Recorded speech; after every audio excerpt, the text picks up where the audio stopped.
En defensa de la fe, con Beto Peñalosa. Vamos a conocer más de el dogma de la Inmaculada Concepción de María. María es la madre de Jesús y madre de todos nosotros, aunque Cristo solamente fue quien reposó en su regazo.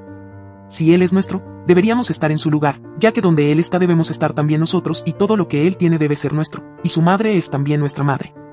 ¿Sabes a quién pertenecen estas bellas frases hacia la Madre de Dios? Ni te lo imaginas. A Martín Lutero. Sí. Al padre de la Reforma, siendo Lutero ya un protestante, excomulgado y considerado hereje por la Iglesia Católica. Ese protestante pensaba así de María. María es la mujer más encumbrada y la joya más noble de la cristiandad después de Cristo. Ella es la nobleza, sabiduría y santidad personificadas. Nunca podremos honrarla lo suficiente. Aun cuando ese honor y alabanza debe serle dado en un modo que no falte a Cristo ni a las Escrituras. Perdón que interrumpa, pero a pesar de sonar bien los escritos de Lutero acerca de María, no son todos dogmáticamente correctos. Como este. Es dulce y piadoso creer que la infusión del alma de María se efectuó sin pecado original, de modo que en la mismísima infusión de su alma ella fue también purificada del pecado original y adornada con los dones de Dios, recibiendo un alma pura infundida por Dios, de modo que, desde el primer momento que ella comenzó a vivir fue libre de todo pecado. Perdón, pero algo aquí no está cuadrando. Si la Reforma Protestante fue en 1517 y el dogma se declara en 1854, como hablaba Lutero de la Inmaculada Concepción, si todavía no se proclamaba ni definía oficialmente. Muy buena pregunta. Busquen y encontrarán que Martín Lutero no hablaba de la Inmaculada Concepción en el mismo sentido que la Iglesia Católica la definió en 1854. Lutero creía, en 1517, que María fue concebida en pecado como los demás hombres, pero que fue purificada por el Espíritu Santo en el momento de la infusión de su alma, es decir, cuando recibió la vida humana. Lutero también creía que María fue llena de gracia, pero no desde su concepción, sino desde el momento de la encarnación de Jesús en su seno. Por lo tanto, Lutero no aceptaba que María fuera preservada de toda mancha de pecado original desde el primer instante de su concepción, por una gracia y privilegio singular de Dios, en vista de los méritos de Jesucristo, como lo declaró el Papa Pío IX en 1854. Lutero solo usó el término Inmaculada Concepción en algunos sermones, pero con un significado diferente al dogma católico. Además, Lutero fue moderando su devoción mariana con el tiempo, y rechazó otros dogmas como la Asunción y la mediación de María. ¿Y entonces? ¿Cuál es la definición del dogma de la Inmaculada Concepción? El texto con el que se definió el dogma de la Inmaculada Concepción es el siguiente.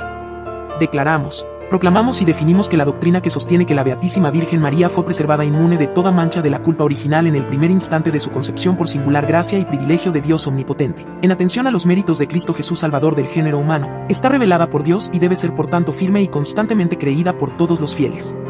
Pío IX, Bula Ineffabilis Deus, 8 de diciembre de 1854. ¿Y qué dice el Catecismo sobre este dogma de fe? La Inmaculada Concepción. 490 Para ser la madre del Salvador, María fue dotada por Dios con dones a la medida de una misión tan importante. El ángel Gabriel en el momento de la anunciación la saluda como llena de gracia.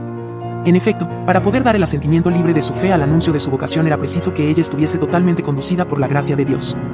491 A lo largo de los siglos, la Iglesia ha tomado conciencia de que María llena de gracia por Dios había sido redimida desde su concepción.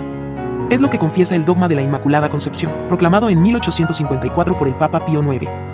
Es imposible pensar entonces que el pecado puede haber estado en María, hasta que se encarnó Cristo, porque desde que Eva perdió la gracia, por el pecado de desobediencia, Dios declara la enemistad entre la serpiente y la mujer, y anuncia que la descendencia de la mujer aplastará la cabeza de la serpiente.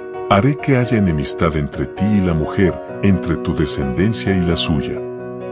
Ella te pisará la cabeza mientras tú herirás su talón. Este versículo se interpreta como una profecía de la victoria de Cristo sobre el mal y de la participación de María en esa victoria como la Madre del Salvador.